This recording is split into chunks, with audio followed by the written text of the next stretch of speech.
Today's video, we're going to be diving into the upcoming pattern, talking about a very interesting phenomena. And honestly, I feel like it's been a couple years since we've seen a big time version of this like we're about to see. And it's really going to be a train of precipitation moving through the deep south, southeast area for days and days and days on end. And typically these do bring thunderstorms, especially on the front end. There can be very heavy showery activity involved, where it's just like widespread rainfall and not a lot of thunder. But overall, this should be a big time rainmaker for most folks, and it looks to happen maybe not only once but twice here in the upcoming pattern. So we're gonna be talking about that, as well as just really warm temperatures. This May overall has potential to feel a lot more like June in general if you're in the eastern states. So we're going to be discussing that as well.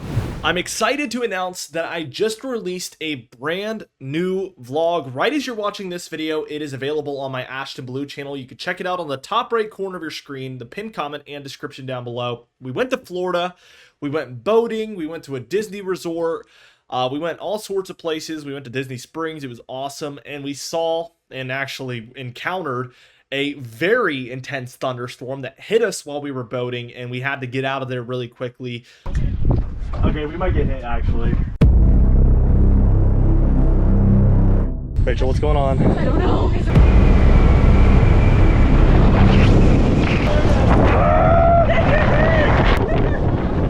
Oh, get us out of here! Check it out today. Subscribe to that channel, like I said, like the video and comment down below that video because it helps me out so much as I'm just beginning to grow that channel. It helps it get suggested to more people, which is very hard to do when you're first starting out. So that would mean the world to me if you guys would just go do those three things over on that channel. With all that being said, let's go ahead and dive into things. And we're taking a look at the dew points to just get an idea of the overall moisture in the atmosphere that is happening. And this is going to obviously increase chances of thunderstorms in the high areas and overall decrease chances in the low areas, especially chances of severe weather. So I don't even need to really break down where the high precipitation and low precipitation is. You could probably already tell. So let's just move through it. Clearly, very dry out west. That's very typical. But we do have overall above average moisture throughout a lot of the south central and eastern states here, where we're getting this flow from the Gulf. As we keep going, we see that a cold front is going to work its way through. Meanwhile, a lot of precipitation is being shoved up the east coast here again. So this is going to be a multi-day event. This is by Monday. So a lot of areas seeing it for Saturday, Sunday, and then Monday here. We're seeing it again. We're going to have a cold front around there, but it is becoming rather stationary, or at least slowing down for the most part. So we should see, even though we have a frontal boundary there, a lot of these storms are going to be moving along it from south to north, as opposed to just a sweeping cold front where we would typically just see the storms moving from west to east. This is going to increase the total amounts of precipitation in this area overall. As you can imagine, it's going to elongate the time frame that you're seeing rainfall. Here's by Tuesday afternoon, and again, things have slowed down. We still see precipitation in a lot of areas. And meanwhile, back out west behind that cold front, we are seeing these areas of humidity increase once again already. So we're really rebounding. So let's go ahead and take a look at what happens after this as we keep going. We get a little bit of a backdoor cold front where this dry air is able to work its way in from Canada directly to the north here. This is going to create a little bit of a battle zone in between where these the moist and dry air masses are kind of hashing it out in this area. Typically that can lead to a lot of instability. So be looking for that late next week. This is by Friday the 9th, by the way.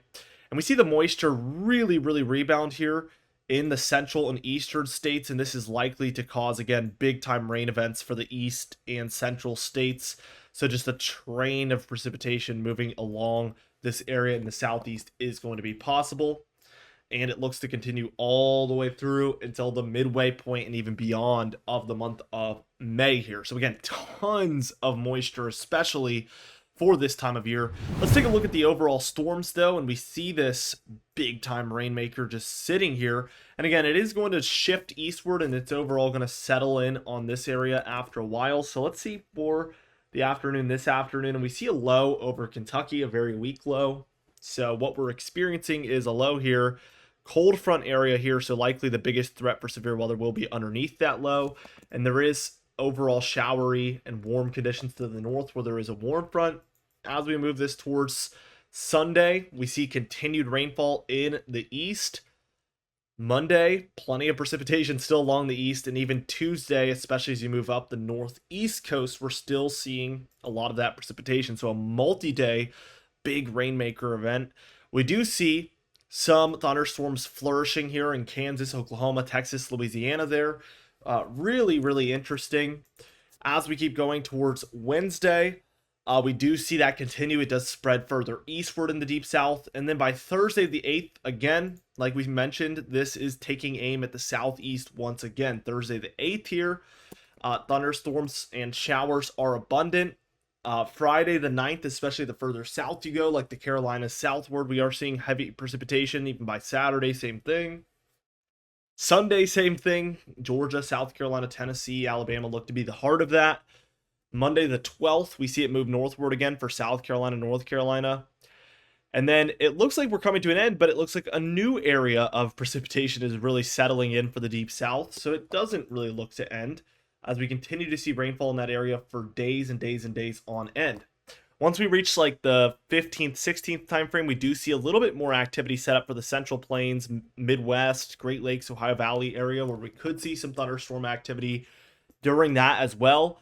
And that looks to move eastward also, setting up a little bit of a cold front in these areas. It's a very weak cold front as far as temperatures are concerned, but it's enough of a boundary to create these thunderstorms once again.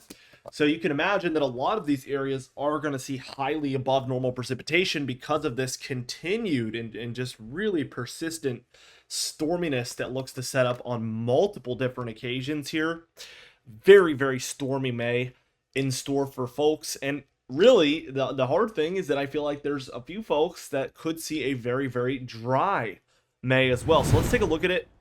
And we see just tons of precipitation for most areas in here. Again, these systems are starting out for the south central states and overall shifting eastward and then eventually doing this, bringing precipitation to the whole region. But look to the north. No precipitation through the 18th for parts of North Dakota, South Dakota, and Minnesota. Those whites indicate none.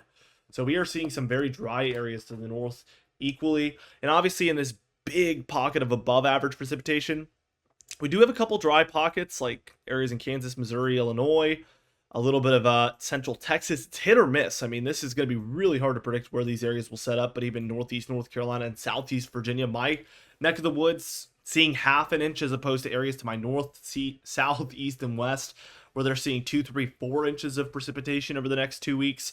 So that would be a big bummer. You guys heard yesterday, I'm hoping for precipitation to wash down this pollen. This wouldn't help quite as much as inches would. But it's going to be very hard to predict, again, where these dry slots will set up. And from model run to model run, I did check it out. It is shifting big time. But the models are consistent that there will be some areas that will miss out on this within this larger area here that I'm circling in. So even though 90% of areas are seeing a ton, there will be some spots where it just happens to be missing you for the most part. There will be some precipitation most likely, but some areas get a lot less in there, as I've indicated. But again, it probably won't be these specific spots. Looking at the anomalies, again, a lot of areas in the deep south and up the east coast are above average. We do have a little bit of dryness throughout the central plains. Also, again, this pocket that ends up just getting a little bit less throughout parts of the lower Ohio Valley into the mid-Atlantic. Again, that could really set up anywhere. And then extremely dry for the upper Midwest there. Looking at the Storm Prediction Center outlooks here, starting for day 1 on Saturday, May 3rd. Today, beautiful, beautiful, beautiful Saturday to start out May here. We do see a large general thunderstorm risk area in the lighter greens, and that is where we expect general thunderstorms. But keep in mind, anything is possible, so heed every watch, warning, and advisory. We have 2 darker green areas, and that's going to be your level 1 marginal risk, where we expect isolated severe weather to set up. And then we do have a slight risk in the yellow there for South Carolina northward through a lot of like the Appalachian Mountain Range up even into New England. That is going to be where we expect scattered about severe weather to happen. Day 2, tomorrow on Sunday, the 4th, we do have 2 general thunderstorm risk areas and 2 marginal risk areas as well. Looking towards day 3, 2 general thunderstorm risk areas, 2 marginal risk areas again, but we do have the slight risk set up for southwest Texas that we indicated yesterday in the extended range. Sure enough, it's here for Monday on the 5th. As of now, there is no extended day outlooks anymore, but I'm sure more will pop up as we get a little bit closer to some systems. So stay tuned for that. We upload every single day, so be sure to subscribe. You can even hit the bell icon for daily notifications when we upload so you never miss one. Be sure to like the video if you did enjoy it, leave a comment down below, and I'll see you guys in the next video.